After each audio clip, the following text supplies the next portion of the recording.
Hey everybody, it's me, your boy 10 of Makeup and Music with 10. Um, I've got some energy and I just watched a movie and I decided to go ahead and shoot my live review of the movie now when I can remember what happened in the movie instead of waiting a couple of days. I need some more light over here. Give me a second here. Just need some more light. Oh god. Okay, here we go. There we go. This is a random review. Um, yes, this is a makeup and music blog, but I also love movies. So every now and then I will do a movie review. So I just finished watching Polaroid on Netflix. I wanted to watch a random movie, so I clicked on it. It came out in 2019, and it was a movie. It was definitely a movie um, that exists, and it had its moments, but mostly okay. So let's get into it. So Polaroid came out in 2019. It stars a lot of really like no names, honestly, with the maybe the exception of Mitch Pileggi, who was on Supernatural. He played Sam and Dean's grandfather, and Catherine Prescott, who was in Skins, and she's done a couple movies, and she was in Finding Carter. So those are like the recognizable faces. Everybody else didn't know who they were. Um, but it was definitely not a big budget movie. I can already tell just by watching it. So the premise of the movie, long story short, it's about this girl named Bird, who she's kind of a little bit of a loner. She does have friends, but she's like not very popular. She gets teased. But she it loves taking photos, and she works at an antique shop, and her friend finds an old camera and gives her the camera. So it turns out that this camera actually is haunted. It's a haunted object, and so she takes pictures of her friends at a party, and they all start dying one by one. Think Final Destination with a camera. Or think like The Grudge, or The Ring, like a haunted um, house, or, a haunted area. So I didn't hate the movie, but I found myself looking down at my phone a couple times because I was so bored. Like,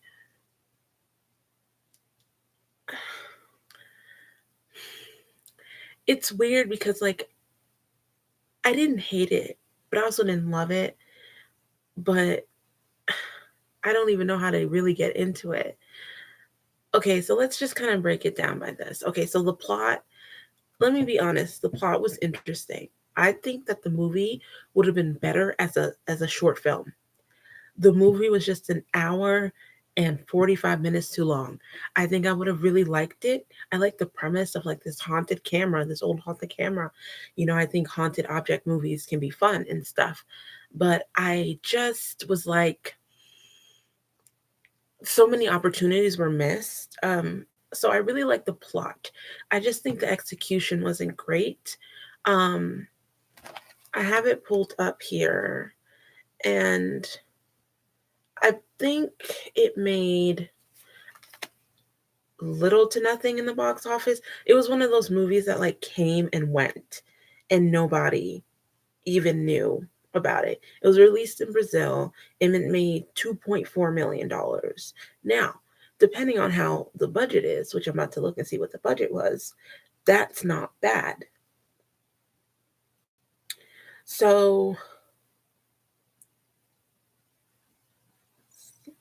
mm,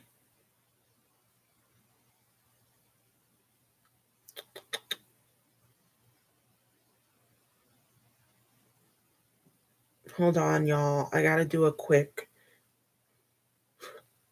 Google search here to see what this budget was. Um, 2.4 million. Yeah, but I want to know what the budget was. What was the budget? Um, office, release. Come on, come on, come on, come on. So it was released in Brazil and some other countries, but it was one of those like released video on demand movies, I think. Um, I can't find anything about the budget. Um, Whatever. Anyway, so it had some mixed opportunities. I think that the execution just wasn't great. I think that it actually wasn't as bad as some of the teen horror movies that have been coming out lately. So that's a plus.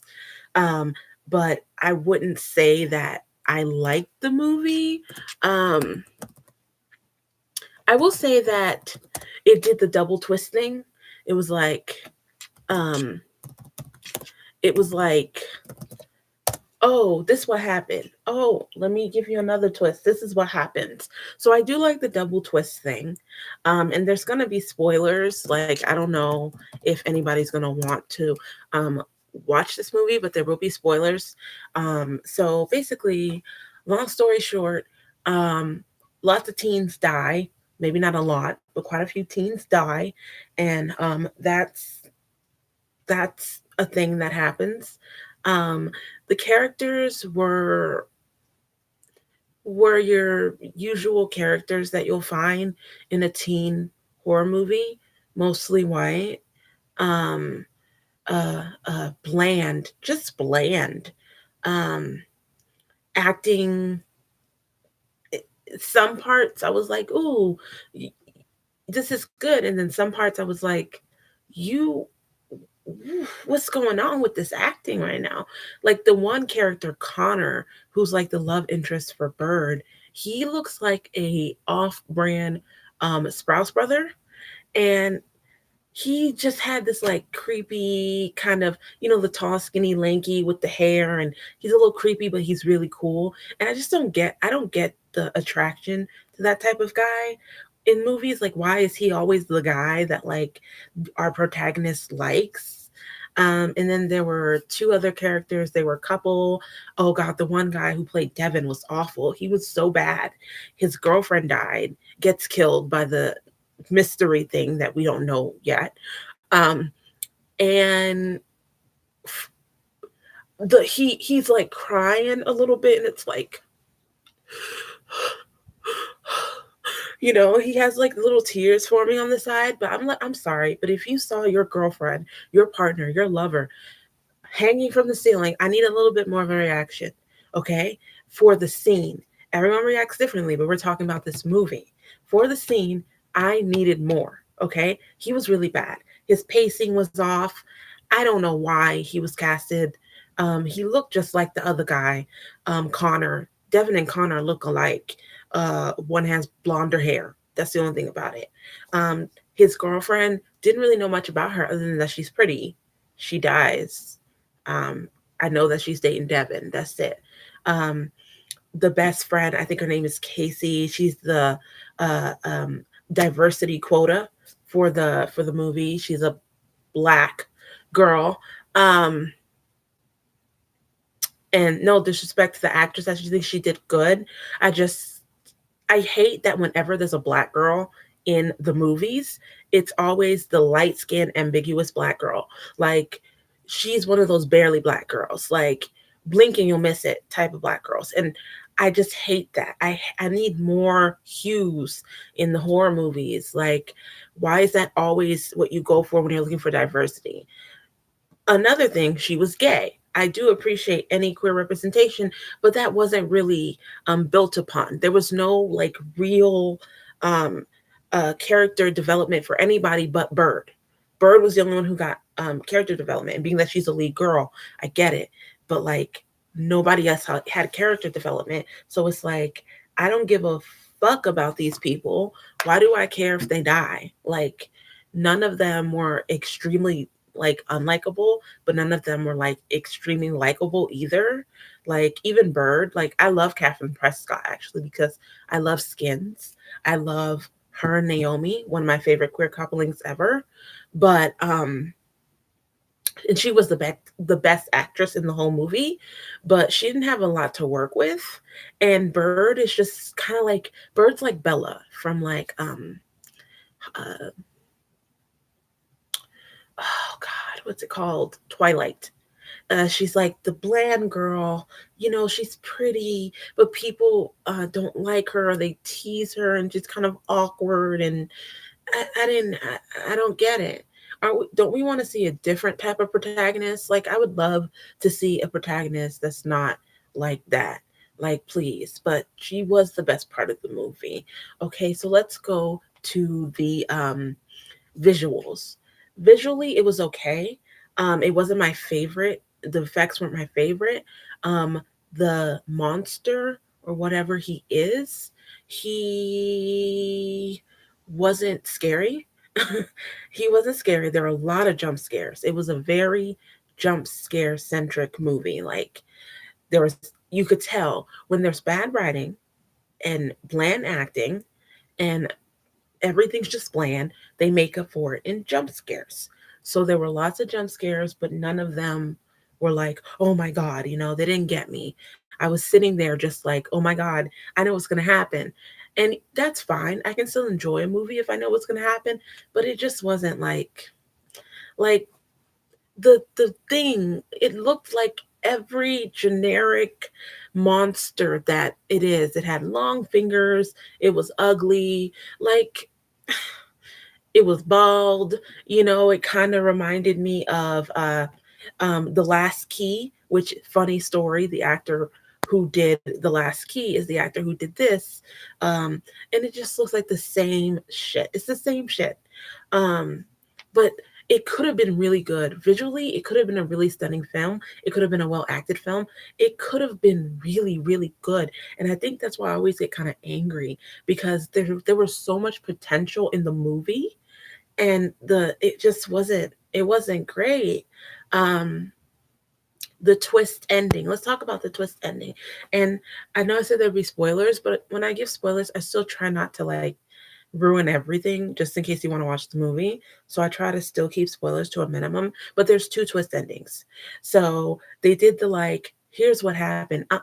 This is what happened. So basically, they go to so basically, I need to backtrack. So they find out that the camera belonged to a man who was a serial killer, and he killed 3 kids in the 70s. And so they go to his house, and it turns out his ex-wife or his wife lives there. They talk to her, and she tells the story about how actually the camera belonged to her daughter, Rebecca Jane Ransel. What was it called?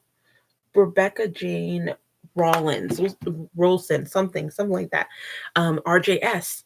Um, um, and so she said that the story was she was a little slow, her words, not mine.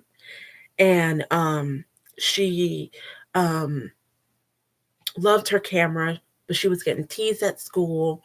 And so one day, 4 kids invited her out, took some unmentionable pictures, passed it around at school, and then she couldn't bear it. And she, content warning, suicide mentioned, she killed herself. That was the story that she said. So they were like, okay, homegirl's like, I know what I need to do now. I need to, we need to find out who this person was. And maybe we can stop the curse or break the curse or whatever. And so they go to the school and they have a picture of this final person. It turns out that the person was the skeptical sheriff um, in the movie. And so they take a picture of him, and she's like, I'm so sorry, but like the only way to stop him is to, do this. And my friends are dying because of what you did. And he was like, no, y'all got that shit all wrong.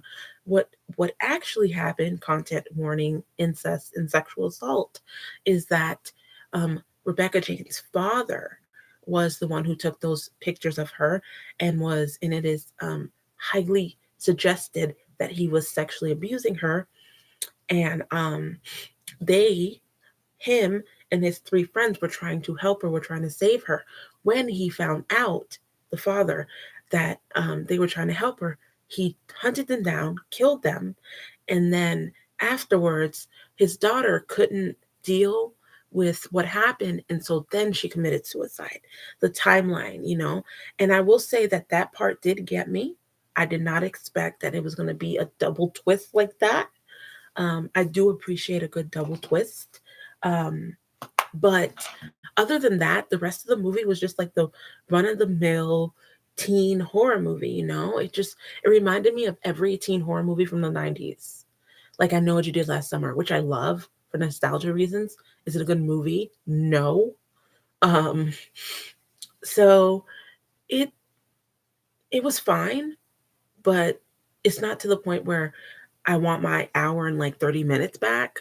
But you know, would I ever watch it again? No. Would I ever buy it on DVD? No. Um, did it have a lot of potential? Yes. It had so much potential. It could have been a really good movie. Like it could have been a really good movie. Like, and if you've seen the movie, let me know. Let me know how you felt about it. Let me know if you hated it, loved it. Maybe I'm being too harsh about it. I don't know.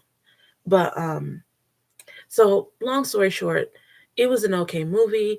If you have time that you want to kill and you just want to watch a movie, cool. If you're looking for a good horror movie, this is not the movie for you. But Netflix does not have the best collection of horror movies, and what they do have, I've already seen, or I've seen a lot of it. So it was okay. Um, if you're a Catherine Prescott fan or Mitch Pileggi fan, watch it. If you don't know who those people are, skip it. Um, but you can find it on Netflix. Um, watch the trailer if you want, and you can get a good. Honestly, the trailer gives it all away because I saw the trailer before I even watched the movie, and I knew what's going to happen. Um, but if you watched it, let me know. Let me know how you felt about it. And I'm talking low because it's 9:57, and everyone I think is asleep. And I'm about to go head upstairs myself. But I really wanted to do this review while it was fresh in my mind. So um, I'm gonna be Ebert and Roper in this bitch and give the movie a one of these, like a so-so, because it wasn't so bad to the point where I'm gonna give it a thumbs down, but it wasn't good either. So we're just gonna give it a so-so. It was just a so-so. Um, you wanna just have a good time and invite some friends over, watch a crappy movie? This is a movie for you. Um, I will say that I um I can appreciate what they were trying to do. They just didn't achieve it. And that's it. Okay, y'all, I'm tired.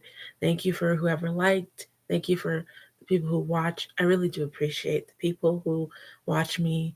You know, if I get one view on a video, I'm just like, well, someone, watched it, and I hope they enjoyed it. And I appreciate all of the support and the people who, just watch my content and watch me drone on and on and on about things that, you know, that I love. Makeup, music, movies, art. Um, I think I will do these random um, movie reviews one day, every so often, but this was a spur of the moment thing. So I'm not going to plan to do it. It's just going to be like, if I watch a movie and I want to review it, I review it. I'm considering doing a Fall from Grace review. I was considering watching the movie. I didn't want to watch crap tonight. I still ended up watching crap, but that's okay. Um, don't quote me on it, because if you want to watch a good review, you can go to Kenny JD. You can go to King of Raids. Like so many great Black reviewers have done A Fall from Grace. So you need to go check out their reviews if that's something you're interested in. Always trying to support other channels on this channel here. So if you dig it, I'll do it again. If you don't dig it, I'll do it again because I do these for fun. But anyway, I'm droning on because I'm tired. So let me just end this stream. Thank you for whoever watched. And y'all have a great night, okay? Stay gay. Bye.